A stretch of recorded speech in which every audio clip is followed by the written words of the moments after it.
Bom dia, boa tarde, boa noite. Seja bem-vindo a mais um episódio do Viver Família Talks. Eu gostaria de começar com as perguntinhas de sempre. Você já parou para pensar no que realmente te atrai em uma pessoa? Romanticamente falando. Será que esses critérios que você tem estão alinhados com os critérios que Deus estabeleceu e sonha para você? Essas são perguntas relacionadas a relacionamentos, né? Mais especificamente ao início de um relacionamento. E hoje nós estamos iniciando a nossa segunda série de episódios que se chama O Início do Fim, onde vamos falar sobre a fase do namoro.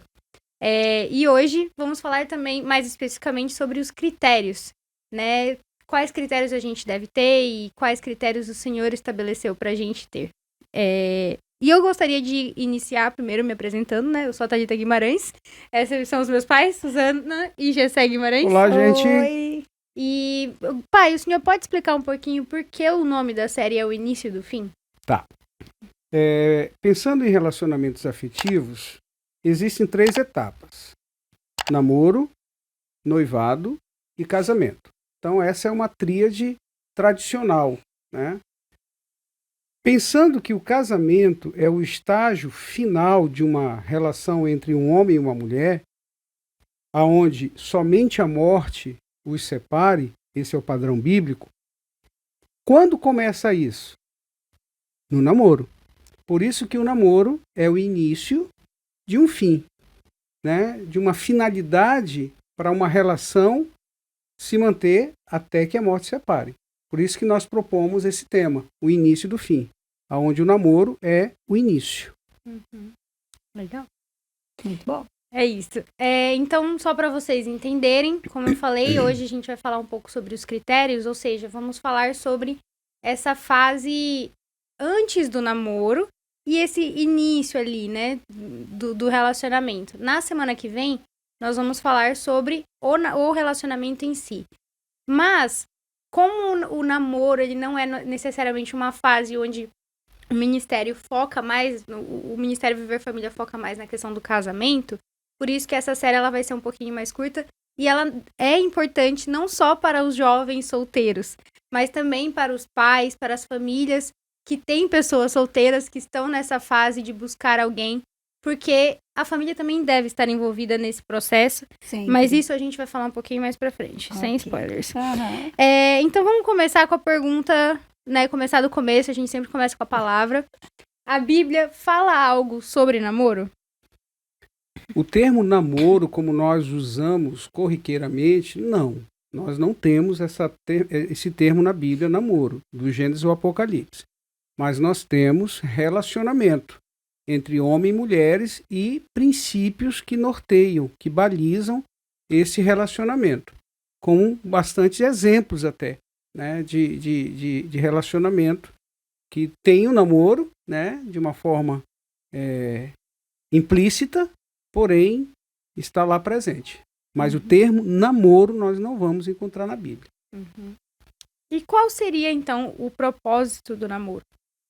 Propósito tem a ver com sentido, né, do namoro. Então, a gente primeiro tem que entender que todo homem e toda mulher, ele tem um propósito para viver. O Senhor nos criou com um propósito. E o propósito maior da vida do ser humano é glorificar Deus. E a palavra de Deus fala que quer comais, quer bebais, quer façais qualquer coisa, a gente deve fazer para a glória de Deus. E no namoro tá ajustado ali, está dentro daquilo qualquer coisa, né? Comais, bebais ou qualquer coisa. Então, o propósito do namoro seria uma continuidade do propósito da vida de duas pessoas que se encontram para um início de um relacionamento.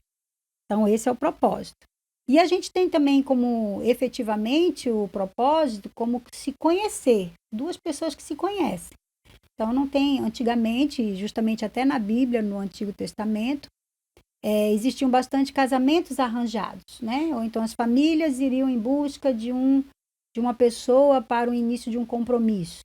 Hoje em dia não se tem isso, mas hoje em dia se tem relacionamentos na igreja, na escola, onde as pessoas se conhecem e geram uma amizade, e nessa amizade aí vai iniciando um namoro, né? Um conhecer um do outro. Eu acredito até pensando na dinâmica dos episódios, que nós temos planejado 2 episódios para esse tema. Mas eu penso que é um tema tão importante nos dias de hoje e que tem recebido tão pouca atenção que a gente pode até pensar em fazer mais, de acordo com até a participação dos nossos telespectadores, né? Com as perguntas, com os questionamentos. Telespectadores. Ouvintes, acompanhantes, enfim.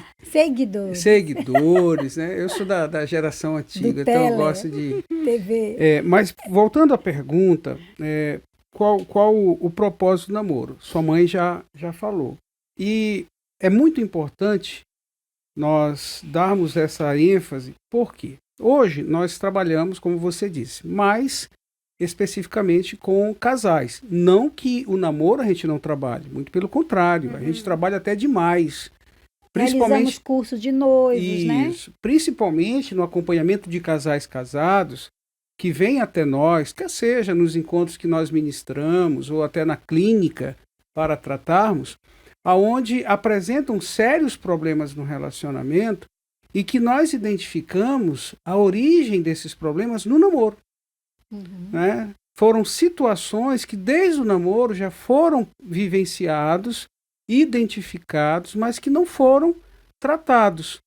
E um outro problema é que hoje é muito comum muitos relacionamentos começarem muito cedo na vida de rapazes e de moças, alguns até na adolescência, sem nenhum tipo de acompanhamento, né? Onde o jovem e a jovem ainda estão se desenvolvendo psicologicamente, emocionalmente, né? Mas já começam a ter um envolvimento afetivo onde são despertadas áreas que ainda não estão elaboradas para serem despertadas, né? Como a sexualidade, né? Enfim, essa dependência emocional. E os pais hoje, infelizmente, muitos, não todos, estão ausentes deste acompanhamento, né? Poucas igrejas, né, que nós temos acompanhado também têm trabalhos específicos para esse acompanhamento. Então, vivemos num mundo onde a banalização do relacionamento é muito grande, né? E isso faz com que jovens, até cristãos, estejam vivendo essa fase do namoro de uma forma inadequada. Eu tenho uma frase que eu gosto de usar muito, que diz assim: nem todo namoro necessariamente vai acabar num casamento, porém todo bom casamento começa com um bom namoro, que é essa fase de conhecer um ao outro, de ser acompanhado, né, ser cobertos, né, por pessoas mais maduras, mais experientes, que de preferência deveriam ser os pais para fazer esse papel. Né? Que é, Vido, que a gente está fazendo, né, agora. Thalita começou a namorar, aí Pedro, e nós estamos acompanhando. Acompanhamos a amizade deles, acompanhamos como eles se conheceram, aonde se conheceram, que foi num grupo de jovens cristãos. Então, hoje a gente tem acompanhado esse início, né, Thalita? Vida, olha aí, ficou vermelhinha. Eu achei que a gente podia ter escapado desse momento. Mas é muito importante mesmo os pais estarem acompanhando, como você falou também no início, né? Isso é verdade. Eu tive a experiência já de... Obviamente, meus pais sempre acompanharam, mas esse acompanhamento de perto... E quando eu falo perto, até geograficamente falando perto, né? Morando com eles agora, morando na mesma cidade, faz toda a diferença. Faz toda a diferença na escolha, né? E aí, na escolha e também no período de espera, né? Nesse período onde ainda não se tem ninguém à vista, ou se tem alguém à vista, ainda tá naquele momento de saber mais da pessoa para ver se realmente há um interesse. Então, eu gostaria de saber... Qual a importância desse período de espera por um namorado ou por uma namorada, na visão de vocês? A importância é saber quando a pessoa está preparada. E o que é estar preparada? É quando ela, de fato, entende o controle, o autocontrole, não só, não todo, né? Moderado, pelo menos, e acompanhado pelos pais. Um controle de emoções afetivas e também o controle dos impulsos próprios do corpo, né? Então, A espera, ela precisa ser um momento onde os pais acompanham em oração por aquele ou aquela que há de vir.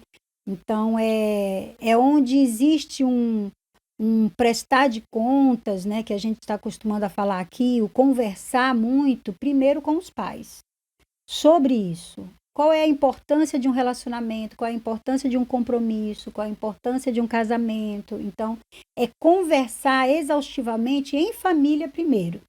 Então, essa é a espera. E não já conversar depois que aparecer alguém interessado, né? Então, o momento de espera é aquilo que você já prepara os seus filhos para isso. Agora, eu queria ressaltar uma coisa, porque algumas pessoas têm conversado comigo sobre... Suzana, mas às vezes vocês falam muito sobre pai, mãe, filhos, tudo bonitinho, todos crentes. Então, como que seria esse acompanhamento, por exemplo, de uma mãe solteira, mas que tem o temor ao Senhor, houve uma conversão a Cristo, né? A casa foi levada a Cristo depois de um período de já ter os filhos, inclusive adolescentes ou jovens. Como seria isso? Ou então um jovem que é o único convertido da família. Isso. Não tem os... Pode até ser que tenha os pais, mas, né, não tem esse acompanhamento cristão, né? Os mentores espirituais dos Isso. pais, né? Então, como seria nesse contexto, né? Falar sobre isso? E aí já vem até uma dica. Se você não assistiu os episódios que a gente conversou sobre comunicação, seria muito interessante, porque tudo começa numa comunicação. E quando estamos em Cristo, a comunicação passa a ser diferente. Porque aí existe aquele ouvir, considerar o que está ouvindo, considerar a necessidade do outro, né? Então, os pais terem essa conversa sobre, eu considero que você tem uma necessidade, que você está querendo já namorar, mas o que você esperando mais, o que você ganha com a espera? O que você perde se você também passar até mesmo da idade? Não quero saber de namoro, não quero saber de casamento. Não, vamos conversar sobre isso. É sempre trazer a mesa, né, ao redor da mesa. Quando eu falo mesa, é sentados, esse olho no olho, a conversa. Então, não necessariamente seja essa família doriana, né, que às vezes as pessoas dizem, ou todos sendo cristãos, mas qualquer contexto que você esteja, o importante é conversar sobre. E é você abrir o coração e falar, e eu penso que isso ajuda muito na espera do momento certo do namoro certo, né, no caso. Eu penso que o valor da espera é a maturação, é amadurecer, né? Eu acredito... Eu vou falar por mim. Se tem uma coisa que me amadurece é o exercício da espera. Porque é inquietante, né? Porque quando eu tenho sim, beleza. Quando eu tenho não, é frustrante, é doído, mas pelo menos eu já tenho não. Mas quando eu estou no espera, é aquela paciência. A sensação de que a gente... Sensação não, né? Cai a realidade que a gente tá totalmente fora mesmo de qualquer controle, né? E aí também, aí vem, né?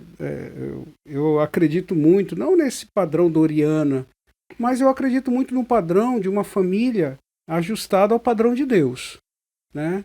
E a gente tem várias recomendações para isso acontecer. Mas como a sua mãe falou, existem padrões que não são os padrões perfeitos de funcionamento, mas funciona, cada um dentro da sua realidade. E dentro desse processo de espera, é um momento também de se conhecer, como a sua mãe falou desde o início, né? O nosso fim principal é glorificar a Deus em qualquer situação.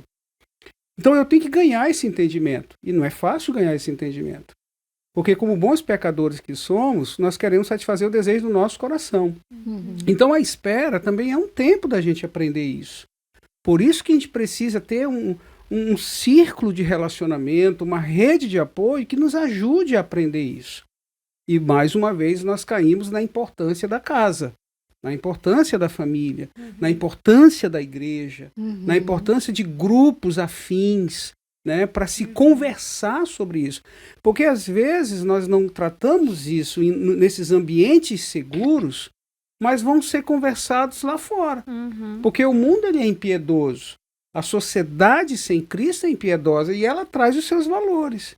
Né? E é isso que tem gerado muito sofrimento para jovens cristãos, acima de tudo, cristãos, né? Para viver esse padrão do namoro cristão. É porque se um adolescente, né, que não está preparado, ainda precisa esperar um pouco mais para um compromisso de um namoro, vai pedir conselhos para os seus amigos na escola e vê que a maioria dos seus colegas da escola já estão namorando, somente ele ou ela não. Fica confuso, por isso que é legal essa palavra aí do Gessé. A gente precisa ter essa conversa franca dentro de casa, né? Dentro de casa em primeiro lugar.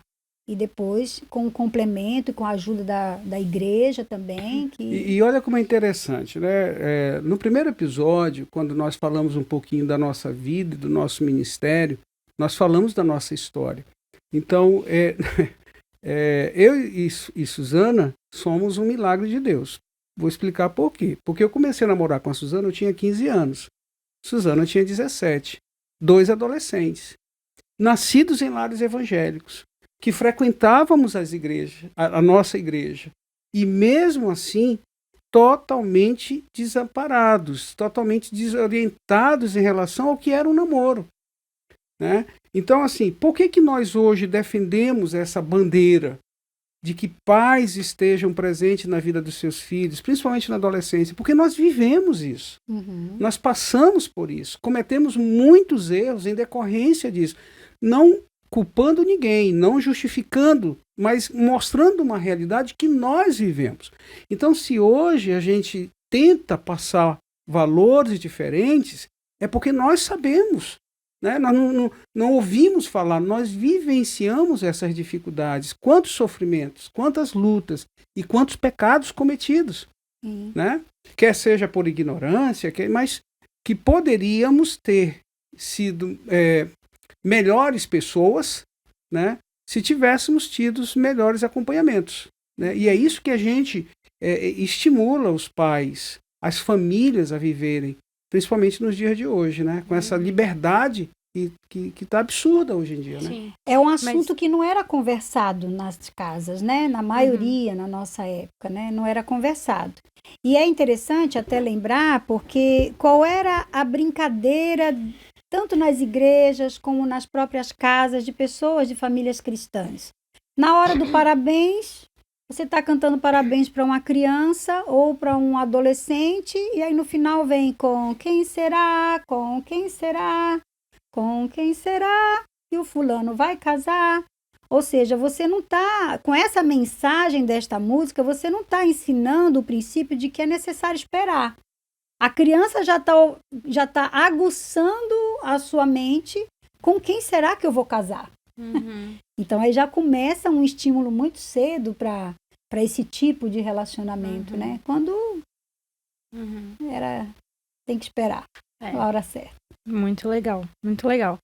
E aí, voltando então um pouco no que vocês falaram em relação a não só a importância, mas também eu vejo, né, um dos propósitos da espera que o senhor falou, pai, sobre a questão da maturação, a senhora também falou isso, mãe, da maturação, né? Então, é muito interessante, eu vi e isso é algo que para mim não era muito claro, até eu ver uma série de mensagens em inglês de um pastor americano falando sobre relacionamento.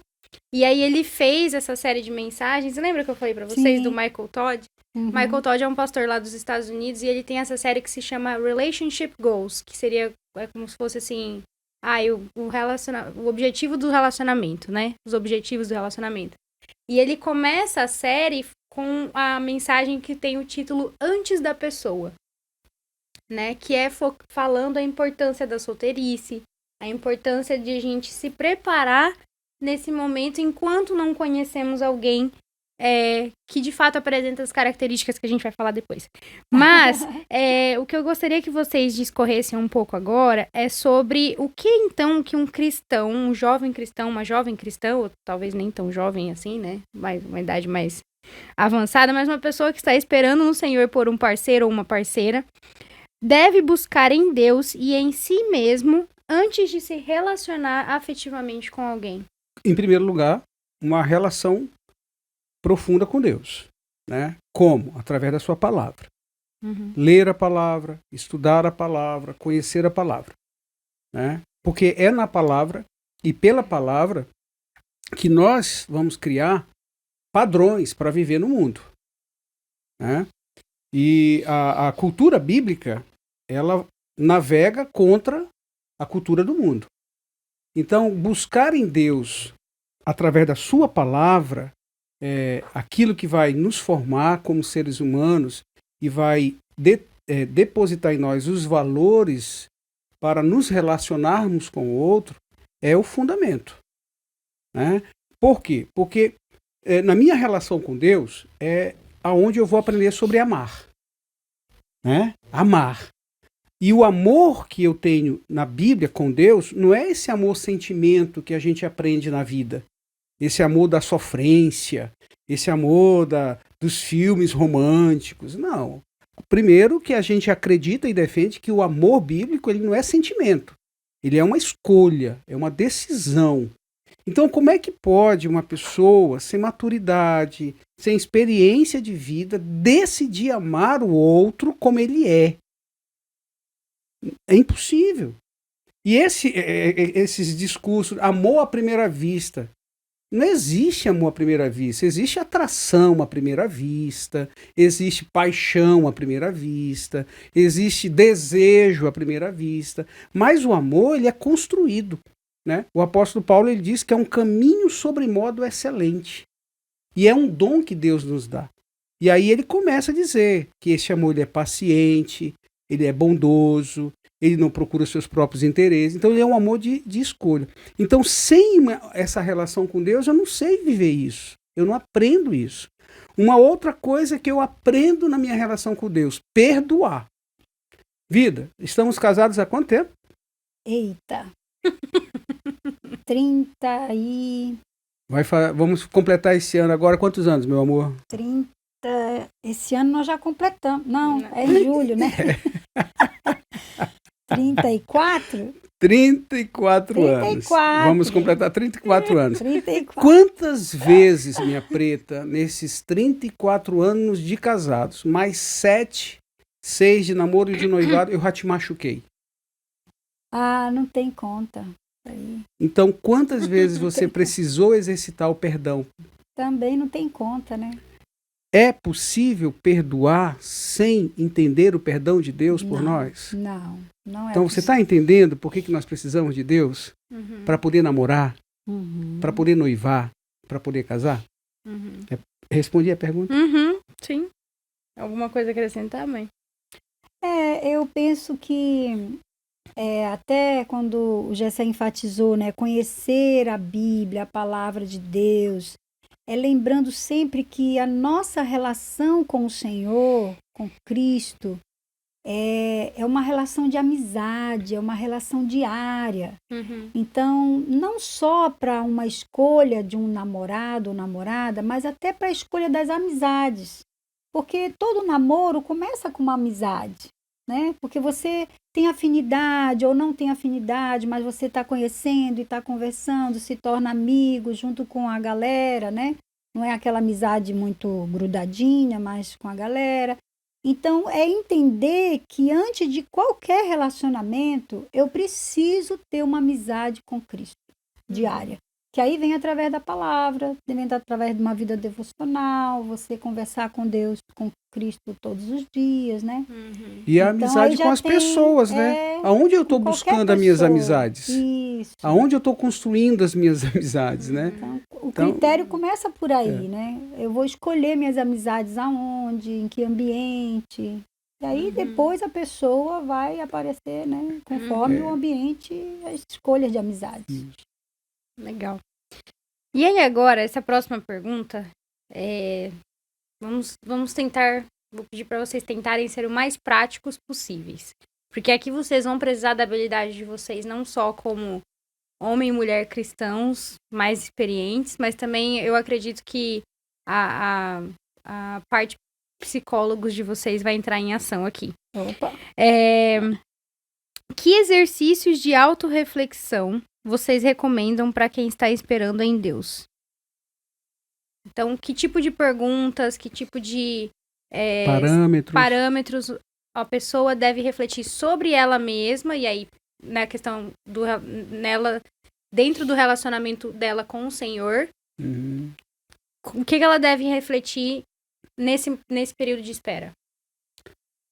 Eu gosto de pensar em 3 ações que funcionam, claro, com ênfases diferentes, tanto para o rapaz como para a mulher. E é claro que isso buscando discernimento de Deus, a clareza de Deus. Um rapaz que está esperando uma moça, ele precisa, em Deus, pensar da seguinte maneira: essa jovem teme a Deus? Não, calma. É uma Autorreflexão. Ainda não é. A gente vai chegar lá. Guarda isso daí. Então me explica o que seria tá? essa autorreflexão. Deixa eu entender melhor. Sobre, por exemplo, eu tô esperando. O que eu preciso refletir sobre mim como Thalita, pessoa, nesse período que eu tô esperando alguém? Eu penso que a primeira reflexão é saber de fato o propósito da sua vida. Por que você está vivendo? E aí a gente falou, né? Quando há um contexto cristão na família, ou se o jovem se converteu, e mesmo que a família não esteja nessa conversão a Cristo, mas ele vai primeiro refletir sobre esse processo de santificação em Cristo. Então, eu estou, depois da conversão, e é bem legal a gente lembrar um pouco disso, porque a conversão, ela vem por uma atração irresistível do Espírito. O Espírito Santo nos atrai de forma irresistível. Irresistível a ponto de você se entregar, você se rende, você se quebranta a Ele, aí você se arrepende. A partir disso, você se torna santo, ou seja, separado por Deus para uma vida diferente. Que aí, o seu pai até lembrou, a Bíblia, ela é uma cultura que os princípios dela é totalmente contrária à cultura deste mundo. Então, eu sou santa, sou separada por Deus. A partir dessa separação, eu vou me santificando. Então, eu vou começando a pensar sobre mim mesmo o que falta ser santificado. Então, nesse relacionamento com Jesus, que é o meu melhor amigo, eu vou encontrando nele alguns princípios básicos para refletir. Por exemplo, o que mais ocupa o meu pensamento? Eu ocupo mais o pensamento com os meus desejos, com os meus anseios. Eu me preocupo mais em ter uma mente cativa a Cristo. O que seria cativo a Cristo? Tudo que eu faço é para honrar o Senhor. Tudo que eu faço é para honrar os pais. Tudo que eu faço é para amar o próximo como a mim mesmo. Tudo que eu faço é uma demonstração, uma manifestação de amor a Deus sobre todas as coisas. Ele está em primeiro lugar na minha vida. Então, são perguntas que eu preciso fazer para mim mesma. É uma autorreflexão. A partir disso, é que eu vou entendendo se eu estou pronta ou preparada para me relacionar com alguém a ponto de ser um relacionamento desde o início saudável. Ou seja, eu não preciso ser aprovada por essa pessoa, porque eu já sei que eu sou aprovada em Cristo.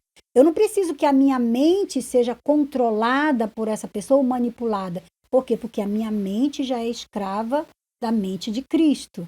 Então, são coisas que eu primeiro reflito sobre mim para depois eu entender que eu não vou ser levada por qualquer vento de doutrina, né? Eu não vou ser levada por um romantismo exacerbado.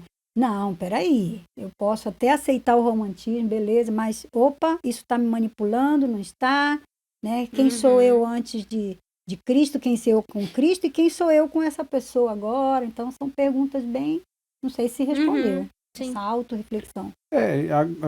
Dentro disso, aí, vivendo esse processo, também é identificar qual é a necessidade. Qual é a necessidade que eu estou vivendo hoje que me leva a querer ter alguém perto de mim, né? Qual é a necessidade, qual é a carência, qual é o vazio, qual é a expectativa? Às vezes essas necessidades não são nossas, mas são impostas pelo que a gente vai vivendo no dia a dia. É aquele rapaz ou aquela jovem que vê todos os amigos namorando, e aí elas começam a pensar assim, que eu preciso namorar, né? Então, dentro desse processo de santificação, que é esse encontro com Cristo, onde eu me completo em Cristo, eu também começo a encontrar minha necessidade. Né? Eu vou, muito bom. Eu vou até adicionar uma coisa que, experiência, né, pessoal com o Senhor. Algo que fez muita diferença para mim nesse período de espera é entender que, né, isso já foi falado, eu vou usar apenas palavras diferentes, eu acho. Nada nem ninguém deve ou pode me satisfazer mais do que o Senhor, mais do que a presença do Senhor. Então, eu acho que essa é uma pergunta muito importante a se fazer. Ótimo. Essa em relação à necessidade também, né? Eu, de fato, preciso de outra pessoa para satisfazer algo que quem deveria estar satisfazendo era o Senhor? Ou isso tem sido mais importante para mim do que o Senhor? Eu penso que a partir do momento que a resposta para essa pergunta, para a pergunta de algo tem sido mais importante do que o Senhor, se a resposta for sim, então sim, algo verdade. ainda precisa ser ajustado, né?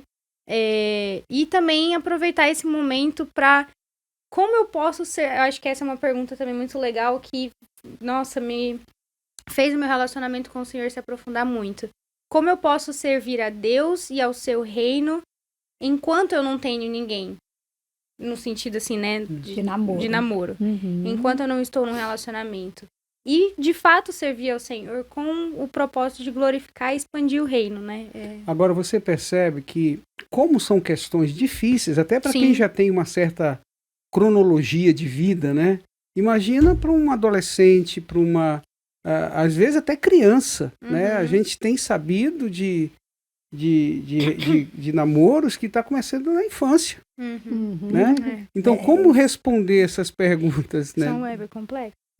Bom, então agora vamos para a parte dos critérios, né? Então, como o título fala, critérios ou crush? Então, eu vou explicar um pouquinho desse termo crush. Mãe, a senhora lembra? Eu expliquei para a senhora. Então, né? Eu sei mais ou menos como é, só que aí você explicou o termo em inglês, né? Aí ficou mais claro, mas era bom você. Tá bom. O termo é um termo em inglês, crush. Se você fosse traduzir, seria a pessoa por quem você tem uma quedinha, né? Digamos assim. Então, é uma pessoa, crush a gente usa para descrever uma pessoa pela qual se sente atraído, seja fisicamente, seja emocionalmente, intelectualmente, mas há uma atração. E, às vezes, pode ser uma pessoa com quem você já tem uma amizade, com quem você já tem um contato há mais tempo, um relacionamento um pouco mais profundo ali. Ou pode também ser alguém que você só viu, por exemplo, alguém que você viu na rua e achou bonito ou bonita, e aí você pode falar assim, é meu crush do ônibus, alguma coisa assim, uma pessoa que você vê todo dia, mas você nunca falou com a pessoa, né? Às vezes o adolescente com uma celebridade, né? Sim, também, meu crush também. é o cantor tal. Exatamente. Então, por isso, o título do episódio é Critérios ou Crush, porque o crush, ele é uma coisa é algo completamente emocional e carnal, né? E critérios já envolve uma racionalidade ali muito maior, é muito mais profundo. Então, agora, pensando nas características, então, vamos lá, eu sou uma mulher cristã, solteira, tô esperando no Senhor, tenho feito essas perguntas de autorreflexão, tenho aprofundado meu relacionamento com o Senhor. Então, agora, eu quero saber quais são os critérios que eu devo ter, de acordo com a palavra, para, né, escolher um homem, ou eu sou um jovem solteiro, os critérios para escolher uma mulher com quem me relacionar. Listas, por gentileza, de forma Seu pai começou pontual, a falar. por gentileza também. Pontual, resumindo. Então, pontual, porque o nosso tempo tá quase acabando. Você quer falar da jovem e eu falo do rapaz? Pode ser. Então, mas o nosso tempo está quase acabando, é lista que ela quer. Tá. Então, uma jovem deve pensar no rapaz em 3 padrões. Primeiro. Peraí, me confundi. Uma jovem que... Então o senhor vai falar da jovem para o rapaz, isso. E ela do jovem para a moça. Que eu estou falando do homem para a jovem. Entendeu? Eu vou falar Não. das características de um homem que uma mulher... Procurando... Critério. Tá, ok. Entendeu? Isso. Eu tô Procurando indo de numa trás mulher. para frente. É. Não. Os critérios que uma mulher deve procurar no jovem. Por isso que eu vou falar do homem. Tá, Ah, entendi. daquele que Entendeu? vai ser... Isso. Ok. Achado. Então, ok. esse homem, ele tem, primeiro, ser temente a Deus. Ele tem que estar no Salmo 128. Temer a Deus e andar nos caminhos do Senhor. Esse é o primeiro critério. Uhum. Perfeito? Uhum. Segundo critério, trabalhador. Porque o Salmo 128 diz isso. Bem-aventurado é aquele que teme ao Senhor, anda nos seus caminhos e do seu trabalho comerá, feliz será e tudo se irá bem. Uhum. Então, esse homem, esse rapaz, ele tem que ser temente a Deus, ele tem que ser trabalhador e ele tem que tratar bem a sua casa, a sua família, a sua mãe principalmente.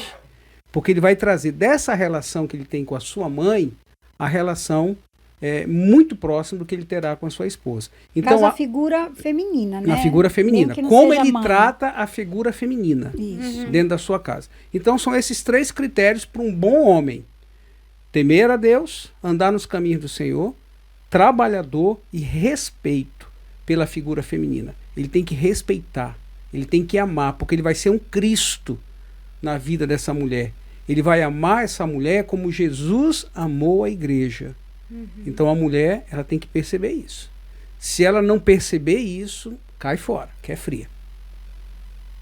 Vamos lá. Continue agora. Agora, O que um jovem rapaz tem que A ver na mulher? Que característica da mulher tem que ser? a mulher tem que ter. Primeiro, basicamente. né?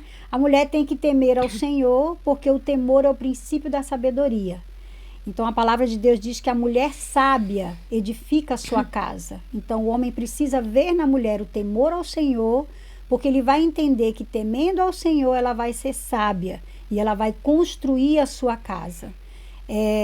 Segundo, então, temer ao Senhor, e ela seria uma mulher sábia, e essa mulher, ela precisa ser discreta, modesta. O que seria discrição e ser modesta? É uma mulher discreta no seu falar, não é uma mulher espalhafatosa, como Provérbios diz, não é uma mulher provocadora, então ela é discreta, ela é moderada, não só na sua fala, mas também na sua vestimenta, ela é cuidadosa também com o seu corpo, mas ela é modesta no vestir. Ela não se veste para provocar outras pessoas, ela não se veste para chamar atenção. Então, uma mulher que teme ao Senhor, ela vai ter a sabedoria do Senhor em como conduzir os relacionamentos e a sua casa, que seria a finalidade, que é o casamento, e também ela é discreta. Provérbios tem um versículo que diz assim: a mulher indiscreta é como se fosse uma joia no focinho do porco. Não tem validade nenhuma, está na sujeira. Então, é uma joia numa sujeira, numa lama. Então, essa é a mulher indiscreta, essa espalhafatosa, que é provocadora. E essa questão de ser modesta é muito lindo, porque independente do que você tenha de financeiro, mas você sabe se comportar, você sabe se apresentar na sua vestimenta, enfim. Então, eu penso que isso Agrega também a forma como essa mulher trata a autoridade primeiro na vida dela, que é a figura do pai. Bem lembrado. A questão da autoridade, a mulher que é rebelde a qualquer tipo de autoridade, ela não é uma mulher que teme ao Senhor. Porque ela vai entender o texto que a Bíblia diz que toda autoridade é instituída por Deus. Então, quando o homem vê uma mulher que é obediente ao seu pai, obediente à sua mãe, ou seja, está sujeita a esta autoridade, ela com certeza ele vai encontrar essa mulher submissa na sua casa. E lembrando que submissão da mulher não é subserviência. Subserviência, bem lembrado. A mulher, ela se sujeita ao marido, ela se submete ao marido como ao Senhor. Então, ela sabe como se submeter ao Senhor, só que ao Senhor ela é submissa e obediente. Ao marido, ela vai ser submissa. O que seria ser só submissa e não ser obediente? Porque obediência nós damos ao Senhor. Só o filho e a filha que é obediente aos seus pais. Mas a mulher que ela vê o marido tendo uma missão, ele sabe aonde ele está indo, qual o caminho a seguir, que é esse que não só teme ao Senhor, mas anda nos seus caminhos. Ela vê que esse marido está andando no caminho do Senhor e ela naturalmente vai sendo submissa a ele. Ela vai se sujeitando a ele, porque ela vê que ele está sendo sujeito ao Senhor. Então, essa cadeia é muito linda. Então, precisa ser uma mulher submissa às autoridades, começando pelas de casa. Também na igreja, né? Mulher que se submete à autoridade da liderança de uma igreja, mas começa com as autoridades em casa. Acho que não faltou nada mais tão assim relevante, né? Quando eu digo relevante, mais importante. Né? Eu acrescentaria um coração ensinável para os dois, tanto para o homem quanto para a mulher.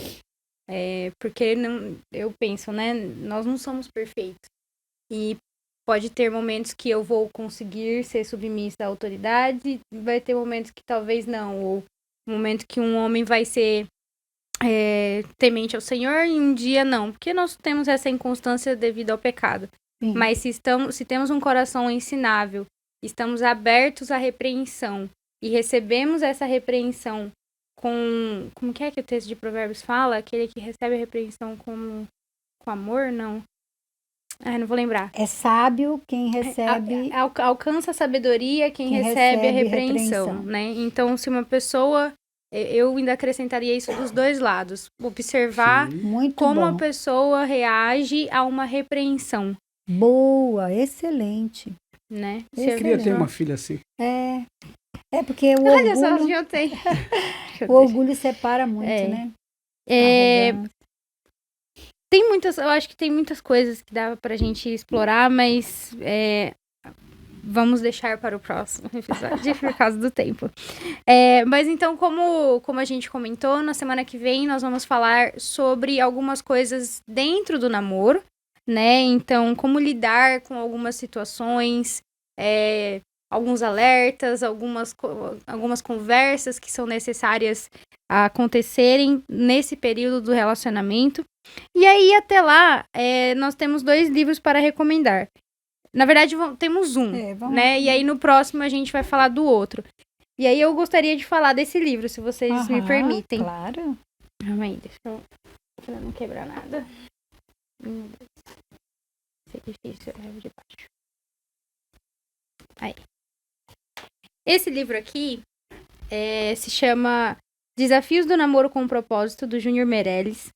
Ele nasceu do Ministério Namoro com Propósito, inclusive eles têm uma conta no Instagram, @namoro com propósito. Eu tive a oportunidade de ser aconselhada, acompanhada e conhecer o Júnior Meirelles, um homem de Deus. Inclusive, quando eu estava participando do podcast dos jovens lá em São Paulo, nós fizemos um episódio com ele sobre namoro. E ele tem um testemunho lindo também de transformação de vida. E aí ele hoje tem esse ministério para falar sobre namoro, sobre essa fase do relacionamento. E esse livro aqui, algumas das perguntas do roteiro eu tirei dele, mas não dava para explorar tudo porque é muita coisa. Mas basicamente são 40 passos para um relacionamento sólido e feliz. Então ele traz vários questionamentos, vários tópicos de conversa para quem já está namorando. Então, se você já está namorando, se você está noivo, não quer dizer que se algumas coisas estão desajustadas, não quer dizer que não dá mais tempo, pelo contrário, a hora é agora. Então, esses tópicos, eles trazem essas provocações e no final de cada capítulo, cada questionamento, eu achei isso muito legal, ele traz tarefas, tanto de motivo de oração, e ele traz tarefas para quem tá já namorando, então para namorados, e tarefa para solteiros. Então, é muito legal, super recomendo esse livro para você ler enquanto você espera alguém e também se você já estiver namorando ou já estiver noivo. Tem algumas tarefas que ele fala também para casais de noivos. Muito bom. É isso. Então, sigam a gente lá no @Ministério Viver Família no Instagram. E mandem perguntas dentro desse tema para a gente ir desenvolvendo o assunto, que é muito, muito amplo. Sim, estamos sempre colocando também no Instagram caixinha de perguntas, mas mandem aqui no YouTube também, coloca aqui no comentário, no Spotify também dá pra você comentar a sua pergunta, que a gente tá sempre vendo. E é isso. Muito obrigada, gente. Compartilhem, curtam. Isso. Beijo. Beijo grande no coração e um cheiro. Deus abençoe.